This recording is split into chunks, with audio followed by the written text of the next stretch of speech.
जहाँ कहवा भी कम हम कौटू आरंभ करवा कौटू शेष करवा आम जदि कहवा ताले आमर कथा सरबनी किंतु तांकर लीला चली गोटे किछि प्रवचक गुजरात जाइथांती प्रवचन दबा प्रवचन दबा भितर देखि प्रवचन सरिला जो मन आयोजक थिले से आयोजक माननकु से प्रवचक कहले आयोजक माने प्रवचक कहले आगे आपनकर काम सरिला आपण जहा आपनकर दक्षिणा नेबे से दक्षिणा कहतु आम आपको दक्षिणा देके आपको विदाय कर से प्रवचक बा से पंडित कहले मोर दक्षिणार कौन आवश्यकता ना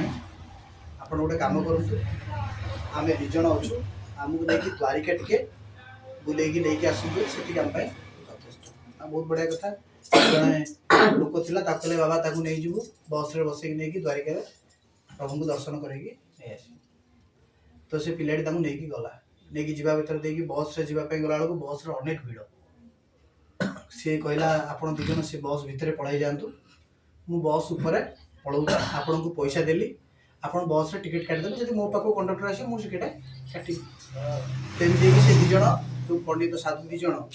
से साधु बेस था से बस भितर बसीगला आ जो लोकटी नहीं जाइए से लोकटी ऊपर अच्छे से लोकटर ना हूँ राम तो कंडक्टर बाबू आसिले से प्रवचक मो पाक पंडित पाक आसिले कहले आज्ञा आप कुआड़े जी आज्ञा द्वारिका जी दर्शन करने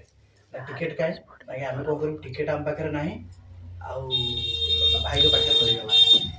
किए से ना आज्ञा राम को पाखे रही कौ राम ना ऊपर अच्छा तो कंडक्टर कौन भाविले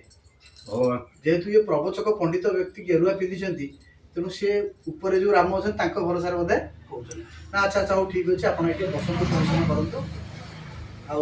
आप जातु द्वारिका जा द्वारिका है दिज के ओल्ले सी ऊपर ओल्ले से लगे आप टिकेट कले ना नाई मुझे टिकेट कल मत कहले टिकेट कहीं मुझे आज्ञा राम नहीं राम टिकेट काढ़ी आज राम किए ना ऊपर अच्छा तो सी भाई होती कौन राम को कथा कहूँ मर्यादा पुरुषोत्तम रामचंद्र कथा कहूँ ये कथा उपस्थापना कर कारण हूँ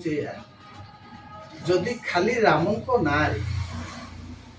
आम को कौन सी जगार पारी ही जाऊँगी आम राम को धरिकी चलवा ताले आम संसार बस आम आपे पारी टिकेट काटा पड़ो ना से भाई कीर्तन गाँव बहुची अमृत नाम प्रेम बाई आम पुरुषोत्तम को धरी जो पूज्यपाद आचार्य को पचरा गला जे आम पुरुषोत्तम को कहीं धरीचे परम पूज्यपाद से आचार्य अति सुंदर भाव उत्तर देले आम केवल नाम करने परम धरीचे ये समय जो कलिजुगर युद्धर विभीषिका भितर आम अच्छे आम चारिपटे युद्ध ही चली पढ़ुवे देखिए।